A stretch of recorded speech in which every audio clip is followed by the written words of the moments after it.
আফতাব চোখ বুজে শায়েরের কথাগুলো হজম করে নিল। শায়েরের কথা আফতাবকে মানতেই হবে, কেননা আফতাবের দুর্বল স্থানগুলো শায়েরের জানা না হলে শায়েরকে সে কবে মেরে দিত। পরীর বাঁধন খুলে হাত ধরে পরীকে দাঁড় করালো শায়ের। পরী শায়েরের হাত থেকে সরিয়ে পিছিয়ে গেল। লম্বা টেবিলের সাথে পিঠ লাগিয়ে দাঁড়ালো পরী। শায়ের সাথে সাথে পরী কাছে গিয়ে বলল, আপনি ঠিক আছেন পরিজান? চিন্তা করো নেই, আমি এসে গেছি। চলুন আমরা ফিরে যাই।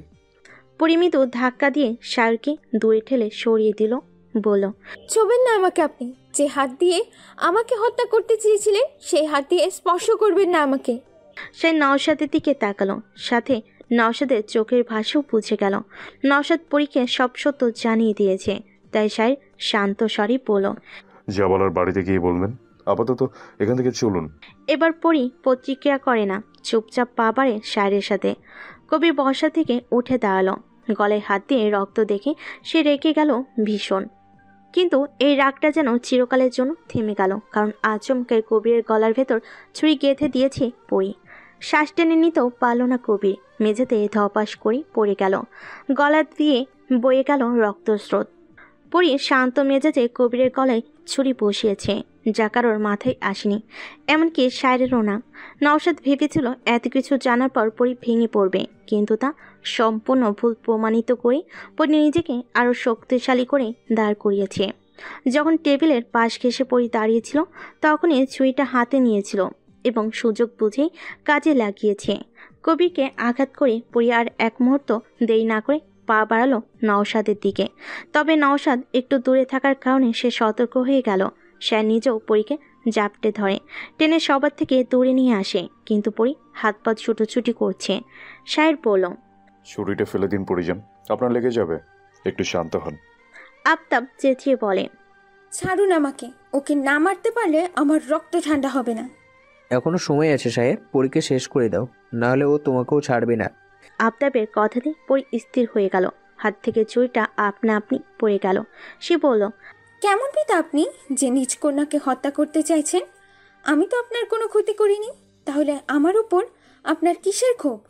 মেয়ে হয়ে যদি বাবাকে খুন করার ইচ্ছা পোষণ করে, তাহলে আমি বাবা হয়ে কেন পারবো না? আমি কবে আপনাকে খুন করতে চাইছি? আমি তো আপনাকে হত্যা করার কথা কখনো চিন্তাও করিনি। এখন তো করতে হবে, সেটা আমি জানি। সোনালির মতো তুমিও আমাকে মারতে চাইবে, তাই তোমাকে আগেই সরিয়ে দিতে চেয়েছিলাম। সোনা আপা আপনাকে মারতে চেয়েছিল, কিন্তু কেন? আফতাব কথা বলল না। তবে নওশাদ বলে উঠল, তোমার বাবার যে সাম্রাজ্যের লুপ পড়ি, তা পেতে সে নিজের আপনজনদের বিসর্জন দিতেও পিছুপা হবেন না। আফতাব রাগান্বিত চোখে নওশাদের দিকে তাকালো। নওশাদ সেদিকে গুরুত্ব না দিয়ে অন্যদিকে মুখ ঘোরায়। পরী তো সব জেনেই গেছে, এটুকু জানলে ক্ষতি কি? কি এমন লোভ আপনার যে নিজেদের মেয়ের হত্যা করতে হবে? অল্প কিছু নিয়ে কি সুখে থাকা যায় না? যে লোভে এত পাপ করছেন, পরকালে কি জবাব দিবেন? ইহকালে সুখ পেলে পরকালও পাবো, আমাকে নিয়ে তুমি এত ভেবো না। মূর্খ পিতা আপনি। ইহকাল পরকালে আকাশ পাতাল তফাৎ। তবে একটা কথা শুনে রাখুন, যদি আমি বেঁচে থাকি তাহলে আপনি বাঁচবেন না। সাম্রাজ্যের লোভে আপনি আর আমার প্রতিশোধের আক্রোশে কার জয় হয় দেখা যাবে। আমি নিশ্চিত এই যুদ্ধে আমার প্রাণ হারাবো আমি, কিন্তু রক্তারক্তি ছাড়া আমি মরব না। ভুলে যাবেন না, আপনার রক্ত আমার শরীরে আছে, তাই আপনার মতো তলোয়ার আমিও চালাতে পারি, আর আমার লক্ষ্য কখনো বিফলে যাবে না। আফতাব গর্জে ওঠে, তার সামনে মৃত্যুর হুমকি দিচ্ছে তার মেয়ে, আর তিনি শুনছেন। শাইকে সে বলে, পরীকে রেখে চলে যাও শাহের, নাহলে আজ তোমাকেও শেষ করে দিবে। আফতাবের কথা শুনে শাইর হাসলো, এক হাতে পরীকে জড়িয়ে ধরে সোজা হয়ে দাঁড়ালো, বলল, আপনার কোনো চামচার সাহস নেই আমাকে ছোড়।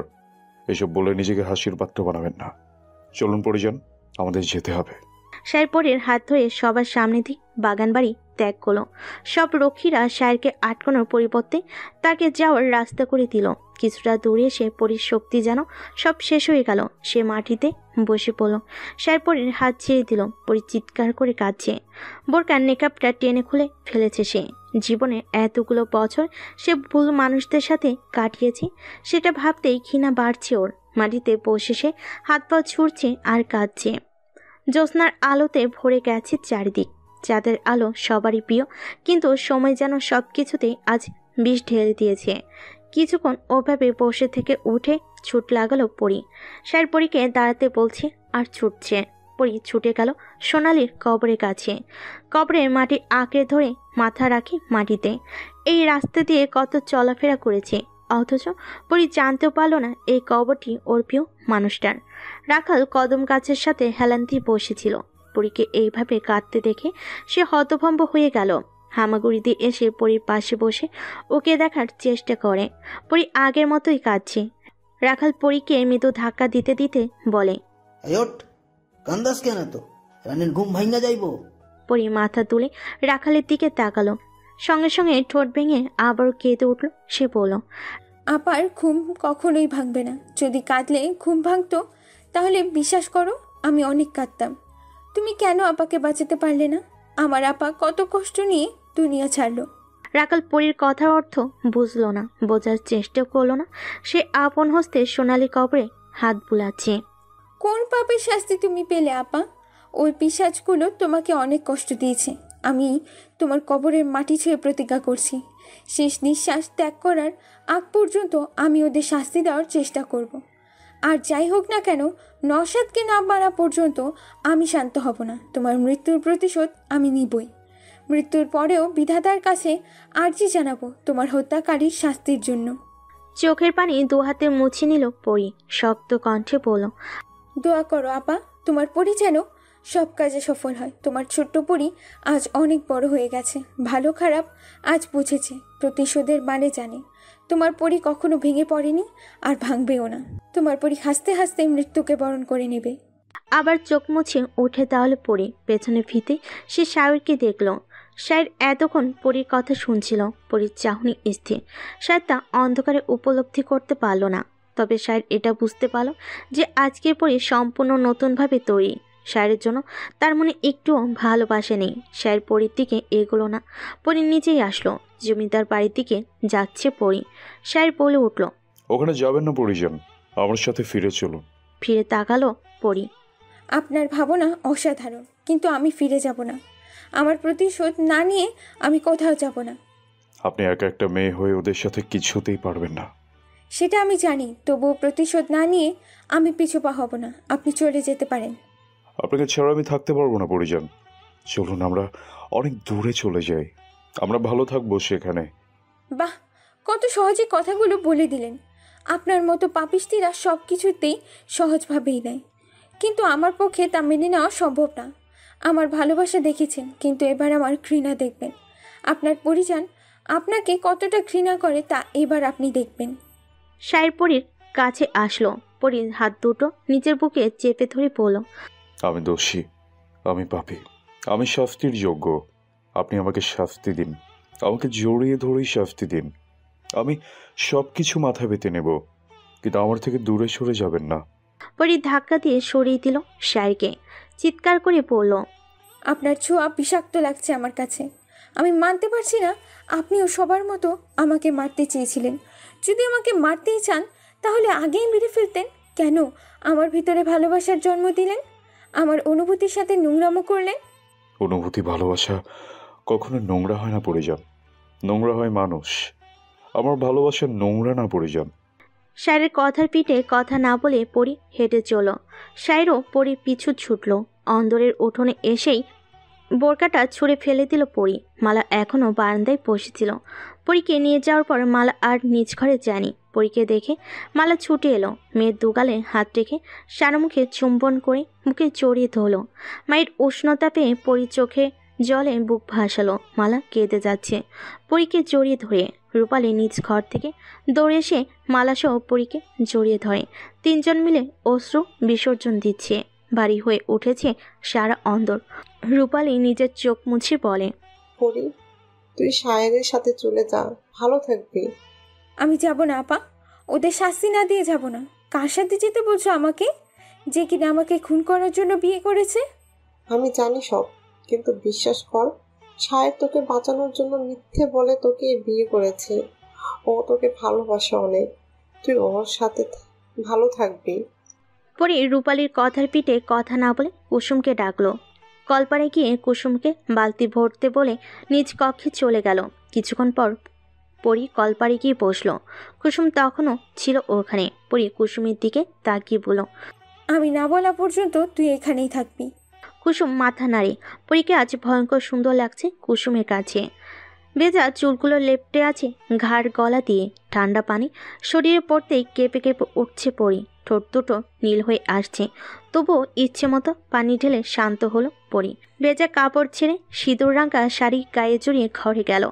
স্যার এতক্ষণ পরীর আসার অপেক্ষায় ছিল। পরীকে দেখে থমকে গেল। পরি নতুন সৌন্দর্য প্রতিদিন আবিষ্কার করে সে, আজও করলো। তবে আজ যেন ভয়ানক সুন্দর লাগছে পরীকে। চুল মোছেনি, শাড়িটা ভিজে গেছে পানিতে। স্যার গামছা নিয়ে পরীর কাছে এগিয়ে আসতেই হাত উঠিয়ে থামিয়ে দিল পরি। বলল, আমার থেকে দূরে থাকবেন, আমার সহ্য হয় না আপনাকে। তবুও আমি আপনার কাছে আসবই। আপনার কাছে আসা আটকাতে পারবেন না আপনি। যদি আমাকে মেরে ফেলেন তাহলে আমাদের দূরত্ব বাড়াতে পারবেন। বলা বাহুল্য যে আপনাকে আমি ক্রোধের তাড়নায় মেরে ফেলতেও পারি, কিন্তু আমি নিজেকে যথেষ্ট সংযত রাখার চেষ্টা করব। আপনাকে বাঁচাতে হবে। দুনিয়াতেই আপনি বেঁচে থাকার শাস্তি পাবেন, আপনার দূরত্ব আপনাকে শাস্তি দিবে। স্যার কিছুক্ষণ তাকিয়ে রইল পরীর দিকে। কোনো ভালোবাসা নেই আজকের পরীর মাঝে। পাপ সব কিছু দিয়ে আবার কেড়ে নেয়। স্যার আজকে তার প্রমাণ পেল। কাজে থেকেও আজ পরীকে যেন অনেক দূরে। স্যার জানে না আদৌ কোনো দিন এই দূরত্ব মিটবে কিনা। দীর্ঘশ্বাস ফেলে স্যার বলে, আমি খুন করে যদি পাপী হই তাহলে আপনিও পাপী। সুশীলকে হত্যা করে আপনিও পাপী। মানতে পারবেন এটা? একটা নরপিশাচকে শাস্তি দেওয়া পাপ না। পৃথিবীর বুক থেকে একটা জানোয়ার তো বিদায় হলো। বিন্দুর ধর্ষণকারীদের হত্যা করে তাহলে আমিও পাপ করিনি। তাহলে পালক, এবার বলবেন এটাও পাপ নয়? নিস্তব্ধতা গ্রাস করেছে পুরো জমিদার বাড়িতে। কোথাও কোনো শব্দ নেই। ঝিঝি পোকারাও মুখ বন্ধ করে রেখেছে। তাও বুঝেছে এই পুরনো আমলের বাড়িটি কতটা মৃত্যুপরী। এই বুঝি কোনো শব্দ হলো, এই বুঝি লাশ পড়লো। নতুন খেলা শুরু হয়েছে যেন। বাঁচে মরার খেলায় জয়ী হবে কে তা বলা বাহুল্য। পরীর দিকে তাকিয়ে আছে শায়ের। পালককে কেন মেরেছে তার উত্তর সে দেয়নি এখনো। দিবে কিনা তাও শায়ের ভাবান্তর দেখে বোঝা যাচ্ছে না। সে শুধু পরীকে দেখেছে। প্রিয়তমার সৌন্দর্যে ঝলসে যাচ্ছে হৃদয়। চোখ জ্বলছে তবু মন ভরছে না। পরী নতুন রূপে দগ্ধ হচ্ছে সে। চোখ থেকে অশ্রু ঝরছে পরীর। সে পারছে না স্বামীর কাছে কঠোর হতে। এত কিছু জানার পরও ওর মনে হচ্ছে কোথাও একটা কিন্তু রয়ে গেছে, যা পরী এখনো জানে না। নওশাদ যে সম্পূর্ণ সত্য বলছে তার তো কোনো প্রমাণ নেই। শুধুমাত্র নওশাদের কথার উপর ভিত্তি করে সে শায়েরকে দূরে সরিয়ে দিচ্ছে। এটা হতে পারে না। পরী অশ্রুসিক্ত আঁখি মেলে শায়ের দিকে তাকালো। কথার প্রসঙ্গ পাল্টে বলে, আমাকে ভালোবাসবেন মালি সাহেব? চমকে তাকালো শায়ের। পরী আবার তার মত বদলে ফেলেছে। খানিকটা দূরে দাঁড়ানো পরী শাড়ির আঁচলটা বুক থেকে নামিয়ে পরীর শাড়ির দিকে এগোতে লাগলো। আমার শরীরে অনেক ক্ষত মালি সাহেব, আপনার ভালোবাসা দিয়ে সব সারিয়ে দিন। আমার অনেক কষ্ট হচ্ছে, আর সহ্য করতে পারছি না। দড়ি দিয়ে বাঁধার কারণে পেটে লম্বা দাগ হয়ে আছে। উন্মুক্ত সেই স্থান নীলচে বর্ণ ধারণ করেছে। ফর্সা শরীরে তা জলজল করছে। এক পলক সেদিকে তাকিয়ে পরীর মুখমণ্ডলে দৃষ্টি নিবদ্ধ করে শায়ের। পেটের ক্ষত থেকে পরীর চোখের ক্ষত আরও গভীর, যা সারানোর ক্ষমতা ও নেই। পরীর মুখোমুখি হয়ে দাঁড়ালো শায়ের। শাড়ির আঁচলটা ঠিক করে দিয়ে পরীর চোখে চোখ রাখলো। আপনি আমাকে ভালোবাসেন? হঠাৎই পরীর শায়ের বুকে সামুদ্রিক ঢেউয়ের মতো আছড়ে পড়ল। সে নিজেও কাল বিলম্ব না করে শক্ত করে জড়িয়ে ধরল তার পরিজানকে। অল্প সময়ে আলাদা ছিল দুজন, অথচ মনে হচ্ছে বহুকাল আলাদা ছিল দুজনে। পরি নিজেও সমস্ত শক্তি দিয়ে ধরেছে শায়েরকে।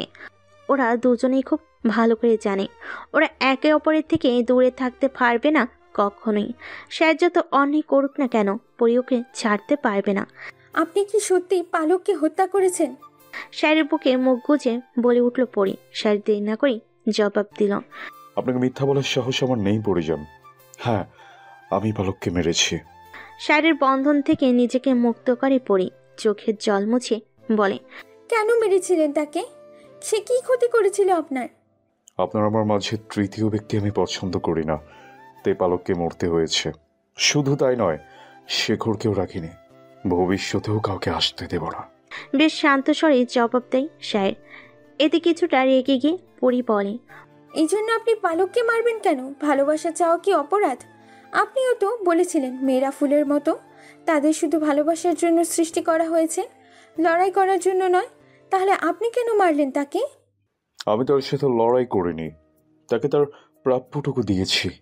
ভালোবাসা নিয়ে নোংরা খেলা আমি পছন্দ করি না। কি এমন খারাপ দেখলেন তার মাঝে আপনি? আপনার আমার মাঝে তৃতীয় ব্যক্তির আগমন আমি হতে দেব না। আপনি এই প্রসঙ্গ বাদ দিন, আমি আর এই বিষয়ে কোনো কথা বলবো না। পরি মুখ ফিরিয়ে নিল। বিতৃষ্ণায় ভরে যাচ্ছে মনটা। সে আর শায়ের দিকে তাকালো না। তখনই শায়ের কক্ষ ত্যাগ করে। কিছুক্ষণের মধ্যেই আবার ফিরে এলো। হাতে করে সে একটা মলমের কৌটা নিয়ে এসেছে।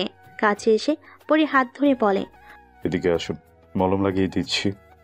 যত রাগ শায়ের উপর পরি দেখাক না কেন, দিন শেষে শায়ের স্পর্শ পেলে পরির রাগ মিলিয়ে যায় নিমিষেই। এই পরিস্থিতিকে সে ফেরাতে পারে না কিছুতেই। পরীকে পালঙ্কের উপর বসে আঁচল সরিয়ে দেয়। শক্ত করে বাঁধার কারণে দাগটা হয়েছে। শায়ের হাত বুলায় নীলচে দাগে, তারপর মলমটা লাগাতে থাকে। আপনাকে বেঁধেছিল কে? নওশাদ? না, কবির। ওকে মেরে ভালো করেছেন, না হলে ওকে আমিই মেরে দিতাম। কেন? আপনাকে ছুঁয়েছে সে, ওর বেঁচে থাকার অধিকার নেই। মৃদু হাসি পরি। আমাকে ছুঁয়েছে বলে আপনি কবিরকে মারতে চান, আর কবির আমার আপাকে ছুঁয়েছে বলে আমি তাকে মেরে দিয়েছি। আপনার আমার মাঝে অনেক তফাৎ, তাই না? আপনার আমার মাঝে তফাৎ আছে পরিজান। আপনি পবিত্র একটা ফুল, আর আমি ভুল। ভুল মানুষের প্রিয় থাকতে নেই, তাই তো আমার প্রিয় আমার থেকে হারিয়ে যাচ্ছে। বলুন না, পালক কি এমন পাপ করেছিল যে আপনি তাকে এই শাস্তি দিলেন? শায়ের দাঁড়িয়ে গেল। বারবার একই প্রশ্ন কেন করছেন? এই প্রসঙ্গ বাদ দিন। তাহলে বের হয়ে যান এখান থেকে। শায়ের উত্তরের আশা না করে ওর হাত ধরে টেনে ঘর থেকে বের করে দিয়ে দরজা আটকে দিল পরি। দরজা ঘেঁষে মেঝেতে বসে পড়ল পরি। হাঁটুর পর মাথা রেখে চোখ বন্ধ করে নিল। পানিতে ভিজে উঠল ঘন পাপড়িগুলো। পরি বলে উঠল, আপনার সাথে আর যেন কখনো দেখা না হয় মালি সাহেব। আপনার জন্য আর কেউ আসুক আর না আসুক, আমি আসবো পরিজান। আমার ভালোবাসা একটু কমবে না পরিজান। সারাত ওভাবে কেটে গেল দুজনে। পরি দু চোখের পাতা এক করতে পারেনি। সকাল হতে সে ঘর থেকে বের হয়। দরজার পাশে শায়েরকে হেলান দিয়ে বসে থাকতে দেখে। চোখ বন্ধ শায়েরের, বোঝা যাচ্ছে সে ঘুমোচ্ছে। পরি ওখান থেকে চলে এলো। অন্ধের উঠানে এসে পুরো বাড়িতে চোখ বোলালো। পরি মনে পড়ল সোনালির কথা। কত কানামাছি খেলেছে সে বোনের সাথে। সোনালি চোখ বেঁধে পরির চারপাশে ছোটাছুটি করত। সাথে রূপালু এসে যোগ দিত। 3 বোন মিলে মাতিয়ে রাখত জমিদার বাড়ি। কিন্তু আজ সেই বাড়িকে মৃত্যুপুরী মনে হচ্ছে। সময়ের ব্যবধানে কত কিছু বদলে গেল। পরি রূপালীর ঘরে গেল। পিকল ঘুমাচ্ছি, রূপালী বসে আছে। পরি ঢুকতেই রূপালী সোজা হয়ে বসে। পরি কিছুক্ষণ রূপালীকে দেখে বলে, আব্বা কেন আমাকে মারতে চায় তা আমি পুরোপুরি জানি না আপা। তুমি কি জানো? আর কিছু না লুকিয়ে সব বলো আমাকে। কাছে আয়, বস এখানে। পরি বসলো রূপালীর পাশে। বড় আপা প্রাণবন্ত ছিল, জানিস পরি, সে না বলা কথা বুঝে যেত। আমার মনের কথা সবচেয়ে বেশি বুঝতো বড় আপা। বড় আপা যখন ছোট তখন সে দেখতো কাকা আম্মার সাথে খারাপ আচরণ করে, কিন্তু আব্বা কিছুই বলে না। সব জেনেও কেন আব্বা কিছু বলে না, এটা আপার ভালো লাগেনি। সব সময় এসব চিন্তা করতো আপা, তবে তার উত্তর পেত না। রাখালের সাথে প্রেম করার পর ওর প্রশ্নগুলো চাপা পড়ে যায়, কিন্তু আবার সেই প্রশ্ন সামনে আসে যেদিন কাকা আম্মাকে বৈঠকে একা পেয়ে সুযোগ নেয়। ওই দিন আপা আম্মাকে বাঁচায়। সেদিন আব্বার সাথে আবার অনেক ঝগড়া হয়, যার ফল ভোগ করে আম্মা। আব্বা এখনো আম্মার গায়ে হাত তুলে, এজন্যই আম্মার শরীর সবসময় অসুস্থ থাকে। আমি এখানে না থাকলেও জানি যে পালক সব জানতে পেরেছিল। আমার শরীরের দাগগুলো দেখে পালকের বুঝতে বাকি থাকে না এসব কিছু আব্বার কাজ। পরি আমাদের আম্মার ঘরে ঢোকা নিষেধের একটাই কারণ ছিল, তা হলো আমরা যেন এটা জানতে না পারি আব্বা একটা নরপিশাচ। আমরা কোনো ভুল করলে আব্বা আম্মাকে প্রচুর মারতো। ছোট আম্মাও কম মার খায়নি। জুম্মানকে আব্বা সাথে করে নিয়ে গেছে পরি। ওকেও আব্বা নিজের মতো তৈরি করবেন। তার প্রতিবাদ করতে গিয়ে ছোট আম্মা এখন নিজেই ঘরে বসে আছেন। কি হয়েছে ছোট আম্মার? জুম্মানকে সে খারাপ হতে দেবে না, এই প্রতিবাদই তার কাল হয়ে দাঁড়িয়েছে। আব্বা আঘাতে রক্তাক্ত করেছে তাকে, আম্মা এখন তার কাছেই আছেন। যাই হোক, পরের কথায় আসি। পালক সব পুলিশকে বলে দিত বিধায় তাকে মেরে ফেলা হয়েছে। আর সোনা আপাকে কেন মেরেছে? সোনা আপা সব সত্য জেনে গিয়েছিল। তুই জানিস বন্যার সময় অনেকে মারা গিয়েছিল। হুম। ওরা অশোকে মারা যায়নি, ওদের মেরে ফেলা হয়েছিল। তারপর ওদের দামি অঙ্গ প্রত্যঙ্গ গুলো চড়া দামে বিক্রি করে দেন আব্বা। এই কাজ অনেক আগ থেকেই করে আসছেন তিনি, ডাক্তারদেরও নিজের আয়ত্তে রেখেছেন তিনি। ইতিহাসের কোনো জমিদারের চরিত্র ভালো ছিল না, আজও নেই। তাদের 2-4টা রক্ষিতা না থাকলে চলেই না। আম্মা যে কি কষ্ট করেছে তা আমি বুঝেছি কবিরকে বিয়ে করার পর। মেয়েরা সবকিছু ভাগ দিতে পারলেও স্বামীর ভাগ দিতে পারে না। এতে স্বামী যতই খারাপ হোক না কেন, কবির যখন অন্য নারীর কাছে যেত তখন আমি ওই রাতটা কিভাবে কাটাতাম তা তুই বুঝবি না পরি। তুই এমন একজন পুরুষ স্বামী হিসেবে পেয়েছিস যে শুধু তোর ওপরেই আসক্ত, অন্য কোনো নারীর দিকে সে চোখ তুলেও তাকায়নি কখনো, স্পর্শ তো দূরের কথা। আব্বার এইসব যখনও কাজে আপা প্রতিবাদ করে, কিন্তু আব্বা তা মেনে নেয় না। তিনি আম্মার উপর জুলুম করে আপাকে থামাতে, এতে আপা ক্ষিপ্ত হয়ে আব্বাকে খুন করতে চায়। আরো অশান্তির সৃষ্টি হয় তখন। আম্মা তখন আপাকে ধমিয়ে রাখে। তোর যখন 4 বছর বয়স, কি বুঝবি অতটুকু বয়সে? আম্মা বুঝতে পেরেছিল যদি আপা বেশি কথা বলে তাহলে আব্বা আপাকে মারতেও দ্বিধাবোধ করবে না, তাই আম্মা আপাকে বাঁচানোর জন্য চুপ থাকতে বলে। কিন্তু তা আর হলো কই? রাখালের সাথেই পালিয়ে যাওয়ার সময় ধরা পড়ে যায়। রাখালকে অনেক মেরে তখন আপা সেটা দেখে আব্বার উপর আক্রমণ করে, তাই আব্বা সেদিন আপাকে মেরে ফেলে। কিন্তু গ্রামের সবাইকে এটা বলে যে আপা পালিয়ে গেছে। তুই প্রতিশোধ প্রবায়ণ সেটা তুই ভালো করেই জানিস। আপাকে তুই সবচেয়ে বেশি ভালোবাসিস, অস্ত্র হাতে নেওয়ার সাহস তোর আছে। আব্বা সেটাও ভালো করেই জানে। সুশীলকে তুই মেরেছিস সেটাও জানতে পেরে আব্বা মনে ভয় ঢুকেছে, কারণ সে জানতো তুই একদিন না একদিন ঠিকই আপার মৃত্যুর কথা জানতে পারবি, আর সেদিন আব্বাকেও ছাড় দিবি না তুই। এজন্য তোকে আগেই মেরে ফেলতে চেয়েছিলেন, কিন্তু আম্মা তোকে এই বাড়ির ভিতরে আগলে রেখেছেন বলে তোর কোনো ক্ষতি হয়নি। আম্মা সবসময় অসুস্থ থাকে কি জন্য জানিস? তোকে বাড়ি থেকে বের করার জন্য বলতো আব্বা, কিন্তু আম্মা তা করতো না। সেজন্য আব্বা খুব মারতো আম্মাকে। আমরা যাতে না জানতে পারি তাই আমাদের আম্মার ধারে কাছেও আসতে দিত না। দাদিকে তুই খারাপ ভাবতে পারি, আমিও ভাবতাম, কিন্তু একবারও ভেবে দেখিনি দাদি কেন এমন করতেন। দাদি নিজেও জমিদারের স্ত্রী ছিলেন, তাহলে সেও আম্মার মতোই কষ্ট পেয়েছেন। দাদি সবসময় আম্মাকে কাকার থেকে বাঁচিয়েছেন, শুধু কাকা নয় আরো খারাপ মানুষের হাত থেকে রক্ষা করেছেন। সবার সামনে কঠোর থাকলেও আমার কাছে তিনি নিজের মা হিসেবে থেকেছেন। আমরা বুঝেছি দাদিকে। জানি না এর শেষ কোথায়, আমার ছেলের ভবিষ্যৎ কি, কিন্তু পড়ি এখনো সময় আছে।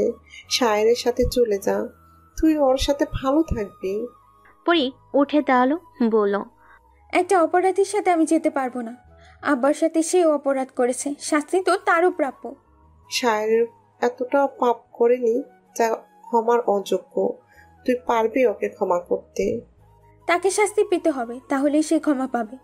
কক্ষ ত্যাগ করে পরি যাওয়ার সময় জেসমিনের ঘরে কি তাকে দেখে আসে। খুব বাজেভাবে সে মেরেছে জেসমিনকে, যা দেখে রাগ দমাতে পারে না পরি। নিজ ঘরে চলে যায়। স্যারকে সে আগের মতোই দেখে, তবে এবার সে জেগেছিল। পরীকে দেখে সে উঠে দাঁড়ালো। সারা রাত বিনা নিদ্রায় পার করে ভোরের দিকে চোখ লেগে এসেছিল স্যারের। পরি ঘর থেকে বের হতেই ঘুম ভেঙে যায় ওর, তাই সে পরীর ফিরে আসার অপেক্ষায় ছিল। পরি ফেরা মাত্রই সে সেদিকে দৃষ্টি নিক্ষেপ করলো। সে দৃষ্টি উপেক্ষা করে ঘরে ঢুকলো পরি। স্যার বাইরে দাঁড়ানো, পরীর অনুমতি ব্যতীত সে ঘরে প্রবেশ করবে না। পরীর কাছে ঘরে ঢোকার অনুমতি সে চাইলেও না। পরী সেটা খেয়াল করে। কিছুক্ষণ ওভাবে কেটে যাওয়ার পর পরী অধৈর্য হলো। সে ভেবেছিল শায়ের তার সাথে কথা বলবে, কিন্তু তা যখন হলো না, পরী নিজে গেল শায়ের কাছে। রাতে যেভাবে ওকে বের করে দিয়েছিল ঠিক সেভাবেই ভেতরে নিয়ে আসে। বলে, আপনার সমস্যা কি? আপনাকে একবার জড়িয়ে ধরবো। কণ্ঠে এতটাই মাদকতা ছিল যে পরীকে ভীষণ টানছে। শায়ের চোখে সে না তাকিয়ে পালঙ্কে বসে পড়ল। শায়ের পরীর পায়ের কাছে বসে পড়ল, হাঁটুর ওপর হাত রেখে পড়ল, চলুন না, আমরা চলে যাই। আমি আপনাকে হারাতে চাই না। নিজেকে নিয়ে আমার ভয় কোনো কালেই ছিল না। আমি শুধু আপনাকে চাই। দয়া করে ফিরে চলুন। আমিও চেয়েছিলাম আপনার সাথে ছোট্ট সংসার সাজাতে, আমি একসাথে সুখে থাকতে, আপনার আলিঙ্গনে ঘুমাতে, সকালে আপনার উষ্ণ পরশে ঘুম থেকে উঠতে, আপনার ফেরের অপেক্ষা করতে, একটা মিষ্টি ভালোবাসায় জীবন কাটাতে। কিন্তু তা বোধ হয় বাকি জীবন আর হবে না। আমাকে বেঁচে থাকতে একটু ভালোবাসা দিন পরিচান। মরার পর আল্লাহ আপনাকে আমার থেকে আলাদা করে দেবে। বিচ্ছেদের কথা শুনে পরী দৃষ্টি মেলায় শায়ের দিকে। বুকে অদৃশ্য ব্যথা অনুভব করলো সে। এই খারাপ মানুষটা তার থেকে দূরে থাকবে। পরী বলল, পাপীরা আল্লাহর কাছ থেকে ক্ষমা পায়, আপনি কেন পাবেন না? পারবেন না তার কাছ থেকে ক্ষমা এনে আমার সাথে থাকতে? আমি তো আপনার ক্ষমা পাচ্ছি না। আল্লাহ কি আদৌ ক্ষমা করবে? আমার থেকে 1000 গুণ বেশি দয়ালু তিনি, ক্ষমা তিনি অবশ্যই করবেন। শায়ের পরবর্তী কথা বলতে পারল না। তার আগেই কুসুমের গলার স্বর ভেসে আসে। আফতাব শায়কে ডেকে পাঠিয়েছে, তাই শায়ের বৈঠকে গেল। সেখানে শুধু আফতাব নয়, আখির নওশাদও আছে। শায়ের ঘরটাতে চোখ বুলিয়ে নিল, তারপর নিজের চেয়ারে বসলো। নীরবতা ভেঙে আফতাব বলে উঠল, তুমি আমার সাথে বিশ্বাসঘাতকতা করছো শাহের। আমাদের সাথে কাজ করে আমাদের বিরুদ্ধে গিয়েছো। এখন তুমি বলো এটা কেন করলে? আমি বিশ্বাসঘাতকতা করিনি। আপনারাই নিজেদের মুখোশ খুলে সামনে এসেছেন। কেন আমাকে না জানিয়ে পরিজনকে এখানে নিয়ে এসেছেন? আপনারা কেন সব সত্য জানিয়েছেন? এখানে আমার কোনো হাত ছিল না। তার কারণ তুমি খুব ভালো করে জানো। ভারী হয়ে উঠল শায়ের কণ্ঠস্বর। মৃদু চেঁচিয়ে বলে উঠল, আমি বলেছিলাম না আমার স্ত্রী থেকে দূরে থাকবেন, তার কোনো ক্ষতি করার চেষ্টা করবেন না। আমি তো তাকে নিয়ে ভালোই ছিলাম। তাহলে আপনাদের এত সমস্যা কোথায়? শায়ের কথাই নওশাদও চিৎকার করে, গলা নামিয়ে শায়ের, তুমি নিজেই পরীকে মারার প্রতিশ্রুতি দিয়ে বিয়ে করেছিলে, তাহলে তুমি মারলে না কেন? আমি কেউই ভালো মানুষ নই, তাই আমার প্রতিশ্রুতি সত্য ভেবে তুমি ভুল করেছ। আমি নই। তাহলে এখন কি হবে? পরী তো আমাদের মারতে মরিয়া হয়ে উঠবে। শায়ের হাসলো, একটা মেয়ের ভয়ে এত কাবু তুমি? পরী কতটা ভয়ানক তা তুমি জানো শাহের। পরী চাইলে তোমাকেও মারতে পারে। আমি সেই মিথ্যে হাসি মুখে বরণ করে নেব। এবার আখির মুখ খুলো, তুমি পারলেও আমরা পারবো না। তুমি যাই বলো না কেন, নিজেকে বাঁচাতে যদি পরীকে শেষ করতে হয় তাহলে আমরা তাই করব। আমার পরিজনের গায়ে একটা টোকাও আমি পড়তে দেব না। প্রয়োজনে শত শত লাশ পড়বে। তাহলে আমরা কি করব? কবির মতো জীবন দিব? আপনাদের রক্ষা করার দায়িত্ব আমি নিলাম। আপনাদের কোনো ক্ষতি আমি হতে দেব না। তারপরও পরিজনের কোনো ক্ষতি আপনারা করবেন না। নওশাদ তাচ্ছিল হেসে বলল, বড়ই অদ্ভুত প্রেমিক তুমি শায়ের। তোমার স্ত্রী আমাদের মারতে চায়, আর আমরা তোমার স্ত্রীকে মাঝে তুমি ডাল হয়ে দাঁড়াবে। এর পরিণতি কি হতে পারে ভাবতে পারছো? পারবে পরীর সাথে লড়াই করতে? শায়ের জবাব দিল না, বের হয়ে গেল সেখান থেকে। নওশাদ বলল, দেখছেন কেমন দাম্ভিকতা দেখালো? ইচ্ছে করছে ওকে এখানেই শেষ করে দেই। না, তা করা যাবে না। শাহেরের কাছে এমন প্রমাণ আছে যা আমাদের পতনের একমাত্র উপায়। আফতাবের কথাই বিরক্ত হলো নওশাদ বলল, ও জীবিত থাকলে তো আমাদের ফাঁসাবে। এমনি এমনি তোমাকে মূর্খ বলি না আমি। তোমার থেকে দ্বিগুণ বুদ্ধি শাহের খুব ভালো করে জানে আমাদের কার্যসিদ্ধি হলেই আমরা লোকদের মেরে ফেলি। শাহেরের ওর নিস্তার পেত না, তাই সব কিছু তৈরি করে রেখেছে সে। ওর মৃত্যু হলেও সব প্রমাণ প্রকাশে আসবে। নওশাদ চুপ করে গেল। আখির বলল, পরীকে ছাড়লে চলবে না। আমি জানি পরী থেমে থাকবে না। শাহেরের ওপর আমার এতটুকু বিশ্বাস নেই। তাহলে আমাদের পরিকল্পনা সাজিয়ে পরীকে মারতে হবে। শাহের যেন টের না পায়। যদি শাহের জানতে পারে তাহলে সে আমাদের ছাড়বে না। নওশাদ, আখির আর আফতাব নিজেদের মধ্যে আলোচনা করতে লাগলো। স্যার ঘরে ঢুকতেই পরীকে দেখতে পেল। হাতে তার একটা ছুরি, সেটাকে পরী গভীরভাবে দেখছে। হাত ঘুরিয়ে পরিচর্যা করছে কিভাবে এটা চালাবে সে। স্যারকে দেখে হাত থেমে গেল ওর। এগিয়ে এসে স্যারের সামনে দাঁড়িয়ে বলে, কি কাজ করে এলেন? আমাকে মারার নতুন কোনো পরিকল্পনা করেছেন? মৃদু হাসে স্যার। আপনি তো সব শুনেছেন, তাহলে আবার জিজ্ঞেস করছেন কেন? কথা বলল না পরী। ভাবল স্যার কি কোনোভাবে ওকে দেখে ফেলেছিল। পরী ওদের কথা লুকিয়ে শুনছিল। স্যার দেখলো কিভাবে? আপনার উপস্থিতি আমি চোখ বন্ধ করে বুঝতে পারি। আপনার শরীরের প্রতিটা লোমের সাথে আমি পরিচিত। কখনোই আমার থেকে নিজেকে লুকোতে পারবেন না। আমার বিশ্বাস করতে কষ্ট হয় যে মানুষটা এত ভালোবাসতে পারে সে কি করে প্রাণ নিতে পারে। ভালোবাসা মানুষকে সব করাতে পারে। কথাটা বলে আরেকটু কাছে এলো স্যার। পরী যে হাতে ছুরি, সে হাতটা উঁচু করে ধরে বলে,